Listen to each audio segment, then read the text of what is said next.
I never wanted to work in advancement initially. Like, I graduated and I was looking for a job and I wanted to stay in Madrid. And I said, listen, if I have to work at the university, I guess I'll do it in alumni. It was just like a slap in the face of, I feel that this is what I've been waiting for my entire life, because I felt that my job mattered, right?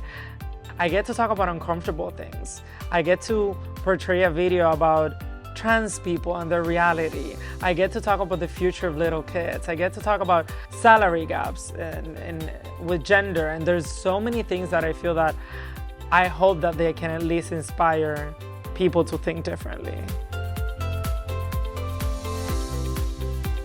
Story raising for me is, how can we base our campaigns around powerful stories that ultimately have an impact on what we're doing.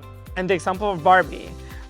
Barbie was extremely successful, but Barbie didn't really have a story. If you have a Barbie, you don't remember the whole story of Barbie. They recreated this. They made Barbie relevant again by giving a story to Barbie, right? And Barbie raised $1 billion as donors and as individuals. I don't want to give money to Mattel. I want to give money to Barbie. I don't want to give money to your institution. I want to give money to Emanuel, who's a student. He's from Puerto Rico, from a small town, ambitious upbringing, got told that he could never be big. Then he changed his life and he is. That's what really matters. Where are the stories? Why aren't we talking about the people that are changing the institution? I decided to name this term story raising because I do believe that fundraising should be based on storytelling. We have a saturation of stories, which is honestly the problem that any other company would kill to have. What happens in higher education is analysis paralysis. Like, this came up in my session.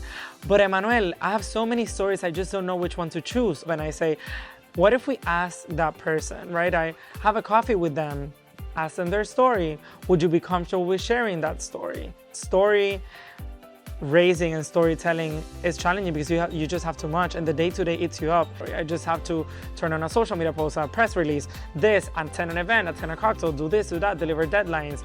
But at the end of the day, our job's essence is to be with the students, and we forget that.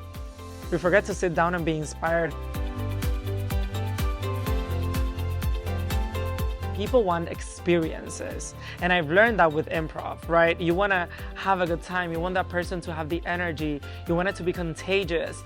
We are corseted in higher education, right? You need to wear the suit, you need to wear the shoes, you need to wear the tie.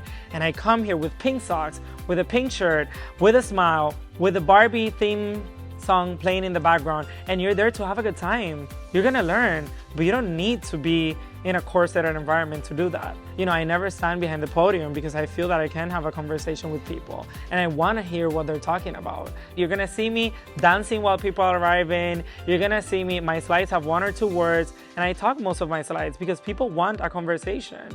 They don't want to have 1,000 slides, and improv has taught me that, and I think it's a very good asset to my public speaking abilities, right? You would never think to have a Barbie presentation in a higher education institution conference. But this is what I'm gonna give you, and it's an experience, and you're gonna remember that because it was a Barbie presentation. So that's why I started with, hi, Case.